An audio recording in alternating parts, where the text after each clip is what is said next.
Hey students, welcome to the channel. It's me Yami and yes, again with one more scholarship, very interesting and काफ़ी हद तक many of you students all over from India can absolutely be eligible for the scholarship क्योंकि ये सारे states के लिए है and साथ ही बहुत सारे कोर्सेज हैं जिसमें अगर स्टूडेंट एनरोल्ड है तो they can apply for this particular scholarship. So I am bringing up scholarship for you guys जिसमें majority of you can at least give an apply, right, give a try to the scholarship. ऐसी scholarship की try मैं ज़्यादा करती हूँ क्योंकि ज़्यादा ही सिलेक्टिव अगर स्कॉलरशिप हो स्टेट वाइज कैटेगरी वाइज तो बहुत कम लोगों को फ़ायदा मिलता है. तो I am making it sure majority of you can apply. इसके अलावा भी बाकी स्कॉलरशिप्स बन चुकी हैं on the channel that is it's me Yami. Do check it out, it's available in the description box the complete playlist. Okay, coming to today scholarship, देखते हैं आज की स्कॉलरशिप में क्या स्पेशल है. It's this foundation for excellence FFE की जो है ये स्कॉलरशिप है. Nurturing brilliance and transforming generations, tagline भी बढ़िया है. एंड फॉर दिस पहले ही the deadline is 31st of December. You can apply till 31st of December. इसमें फ्रेश एप्लीकेशन भी है, रीन्यू एप्लीकेशन भी है. I'll go through the complete step-wise procedure of how to apply to this scholarship. मैं पूरा आपको screen में दिखाऊंगी so that you are left with no doubts on to how to apply to the scholarship. ठीक है, पहले उसकी देख लेते हैं eligibility criteria and further details for this particular scholarship. देखो ये है eligibility. Only professional courses eligible for this particular scholarship. इसमें बहुत सारे कोर्सेज आ जाते हैं. बी वाले, बीटेक वाले, इंटीग्रेटेड अगर 5 डिग्री ड्यूअल कोर्स है आपका एमटेक के साथ वाला, बीटेक एमटेक टुगेदर, वो लोग भी अप्लाई कर सकते हैं. एमबीबीएस, बी फार्म, एलएलबी वाले अप्लाई कर सकते हैं. ठीक है, only first year applicants beginning the studies in this particular courses are eligible. हाँ, ये है कि फर्स्ट ईयर वाले एलिजिबल हैं and they can continue with the scholarship by renewing the scholarship. Okay, they have to pass their higher secondary examination before 2021. Okay, 2021 के equivalent after उनकी पास होनी चाहिए एग्जामिनेशन. कौन कौन सी एग्जामिनेशन? तो उनकी higher secondary board, pre university examination, intermediate, CBSE, जिस किसी भी बोर्ड में है उनकी ये एग्जामिनेशन 2021 के बाद ही पास होनी चाहिए. उसके पहले वाली पासिंग नहीं चलेगी. ठीक है, सो ये चीज़ है. Admission to professional degree courses is based on the merit rank awarded. देखो ये पूरा जो है scholarship is based on the rank you are getting on to your state examination या तो फिर नेशनल लेवल एग्जामिनेशन. स्टेट की अगर गुजरात की एग्जाम्पल दूँ तो गुजसेट की एग्जाम आती है, उसके रैंक के बेसिस पे आपको ये स्कॉलरशिप मिलेगी. अगर नेशनल लेवल एग्जामिनेशन की बात करो तो जी की जो एग्जाम रहती है JEE मेंस, उसकी रैंकिंग के बेसिस पे आपको स्कॉलरशिप मिल सकती है. ठीक है, सो रैंकिंग का भी एलिजिबिलिटी दी रखा है इन्होंने. There is a complete box giving you the information on to what rank you are eligible for the scholarship. हम उस पर भी आते हैं. वेट एंड डिप्लोमा स्टूडेंट्स जो कि डिग्री में आ रहे हैं, मतलब कि D2D students not eligible, BR BDS students not eligible. ठीक है, लिस्ट ऑफ डॉक्यूमेंट्स जो चाहिए हैं बेसिक से हैं your 12th marksheet, your entrance rank certificate. ठीक है, जो भी एंट्रेंस एग्जाम आपने दिया है उसका रैंक सर्टिफिकेट चाहिए होगा. Counseling letter for seat allotment. Once you are confirmed with your seat of admission, you need to submit this letter also. Family income, क्योंकि हाँ family income का भी criteria है, will look upon that. Aadhaar card चाहिए होगा आपका. Tuition, hostel, mess, paid receipt, जितनी भी फीस आपने भरी है उस सभी की रिसिप्ट चाहिए होगी. बैंक पासबुक की कॉपी चाहिए होगी. Bonafide certificate issued by the college to make sure you are the student of that particular college. Fee structure for the course issued by the college. कितना है फी स्ट्रक्चर? क्योंकि इसमें जो आपको मिलेगी स्कॉलरशिप अमाउंट वो डिपेंड करेगा on to this documents you are submitting, right. And साथ ही फॉर्म में आपको कुछ ऐसी डिटेल्स अपने फैमिली के बारे में बतानी है जिससे आइडिया लगेगा इन लोग को कि आपको कितनी फाइनेंस की ज़रूरत है. ठीक है, वो फॉर्म आते ही मैं आपको दिखाऊंगी कौन कौन सी डिटेल्स ये लोग मांगते हैं. उसके बेसिस पे आपका पूरा स्कॉलरशिप अमाउंट डिपेंड करेगा. ओके, एंड वो डिसीजन लेंगे कि हाँ इस स्टूडेंट को इतनी फाइनेंशियल हेल्प की ज़रूरत है and there allot you the scholarship amount. ठीक है, पेरेंट्स का डिक्लेरेशन चाहिए होगा. Fee structure for the course issued by the college चाहिए होगा. अभी ये डिक्लेरेशन का कोई स्टैंडर्ड फॉर्मेट दे नहीं रखा है इसमें, तो you can prepare your own declaration form जिसमें पेरेंट्स की साइन हो कि हाँ इन्होंने जो इन्फॉर्मेशन दी है वो सारी सही है and you can confirm with your parents signature.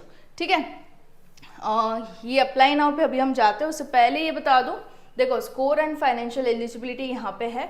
जो भी students who have joined IITs NITs उनका ऑल इंडिया रैंक जो है वो 90,000 के अंदर होना चाहिए, तब जाके वो लोग एलिजिबल हैं from this particular states, that is Madhya Pradesh, Haryana, Orissa, Uttarakhand, Nagaland.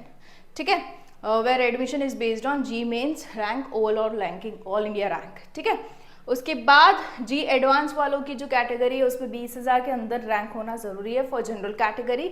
Similarly for other state, the state level examination, आपके रिस्पेक्टिव रैंक्स इसके अंदर होने चाहिए, इस विंडो के अंदर, that is within 6,000, 3,000, 1,000 and 500 for this particular states. Okay, ये एलिजिबिलिटी है for engineering, BE-BTech, similarly for medicine, MBBS में यू नीड टू हैव 40,000 के अंदर रैंक, B.Pharm में you need to have the rank, maximum eligible rank are 2,800 for respective states, as you can see the state list।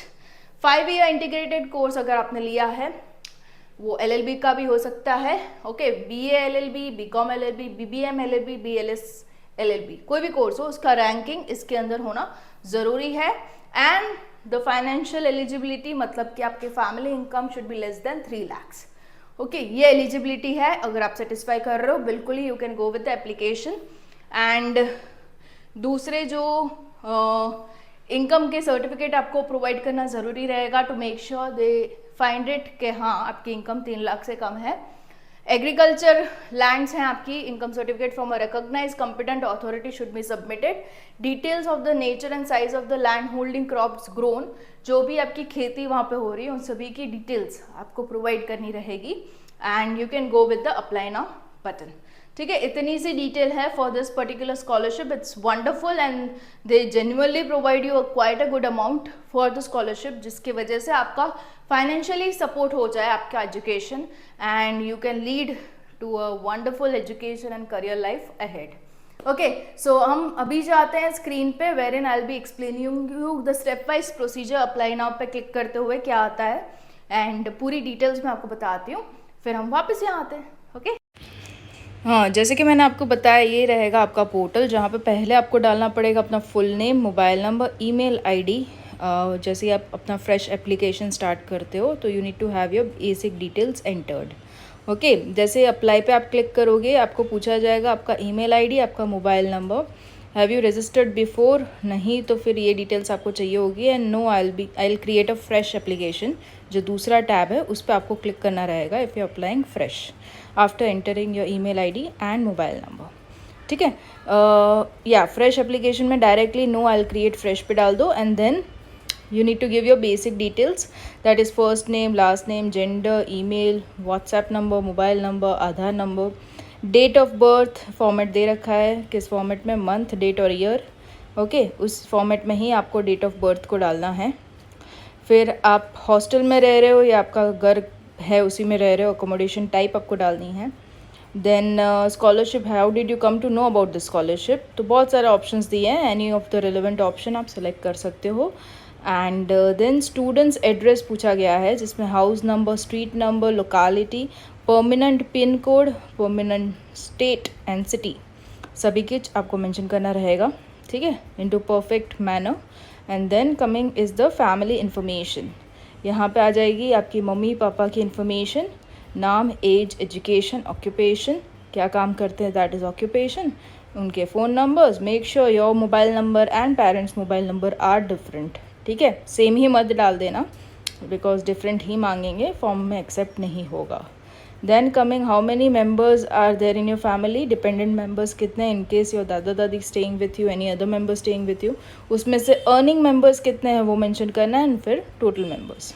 ठीक है, मिला के सबका एक total count. About your self and your family, तो एम्बिशन क्या है लाइफ का, who inspired you the most up till now, about yourself।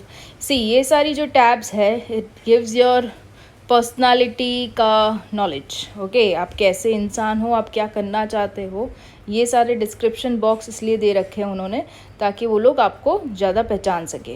How is your family condition, income condition, इन सब में आप अपनी खुद की फैमिली सिचुएशंस को डिस्क्राइब कर सकते हो, बिल्कुल ही फैक्ट जो हो वही। ठीक है। अदर डिटेल्स में अदर जगह से आपको स्कॉलरशिप मिली है क्या, ये वेवियर हुआ है क्या, ट्यूशन फ़ी वेवियर या नहीं, येस और नो टिक करना है।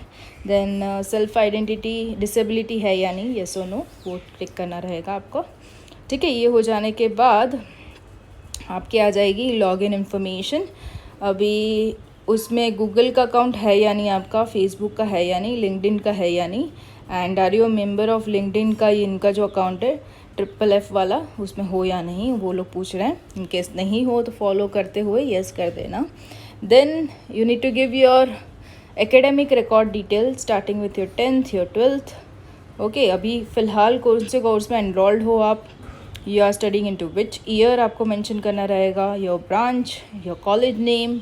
ठीक है, कॉलेज नेम का पूरा लिस्ट इनके पास है ही, उस पे से ही आपको सेलेक्ट करना रहेगा। अब जैसे ही अपना कॉलेज नेम का इनिशियल टाइप करोगे आपको आपका अपना कॉलेज नेम मिल जाएगा। ठीक है, ईयर है जो कि मेंशन करना रहेगा। ओके, BTech वालों को MBBS जो भी कोई कोर्स है उसमें ईयर मेंशन, अगर BTech सेलेक्ट कर रहे हो तो सारे इंजीनियरिंग ब्रांच का ऑप्शन आ रहा है यहाँ पे, उसमें से एक जो भी आपकी हो वो आप सेलेक्ट कर सकते हो। कॉलेज जो भी आपकी हो आप लिख के देखो, एंड लिस्ट में से आपके कॉलेज का नाम आ ही जाएगा। ठीक है, तो वो सिलेक्ट करते हुए आपको आगे बढ़ना है। जो आपकी कॉलेज का नाम है उनको सिलेक्ट करके जैसे ही आप नीचे जाओगे, और एंट्रेंस टेस्ट का आपको इन्फॉर्मेशन देना है। अगर आपने जी मेन का दिया है तो ऑल इंडिया रैंक आपको मेंशन करना रहेगा। अगर आपने अपना स्टेट का एंट्रेंस एग्ज़ाम दिया है तो उसका नाम सिलेक्ट करते हुए उसका स्कोर आपको मेंशन करना रहेगा, उसका रैंक। ठीक है, अदरवाइज CRL या सो ये चीज़ उन्होंने ऊपर भी लिखी है। ठीक है, वो आप पढ़ सकते हो, जी मेन वाला, तो ऑल इंडिया रैंक मेंशन करना रहेगा। ठीक है, who helped you with the application procedure. Okay, तो इसमें आप, मेरा नाम तो है नहीं, तो आपको जो चाहिए आप टिक कर सकते हो। आपको ये एप्लीकेशन फॉर्म भरना कैसे सिखाया, किसने सिखाया, नॉलेज कैसे मिला, you can tick the relevant option. Okay, तो as you have seen the complete form कैसे भरना है, एंड फाइनली आपका आएगा एक सबमिट का बटन, वो दबाते ही आपका पूरा फॉर्म हो जाता है सबमिट। ठीक है, सबमिशन के बाद you just need to wait for them to approach you, contact you, and हो सकता है आपका कोई क्वेश्चन आंसरिंग सेशन रखे, वो आपसे थोड़ा और डिटेल जानने की कोशिश करे। So make sure you fill all the details properly in the form and wait for them to respond. ठीक है, all the best for your application, and I hope so maximum of you get selected for the scholarship and you enjoy the fruits of the scholarship. We shall soon meet for the further scholarship video onto the channel. It's me, Yami, and yeah, all the best. Bye.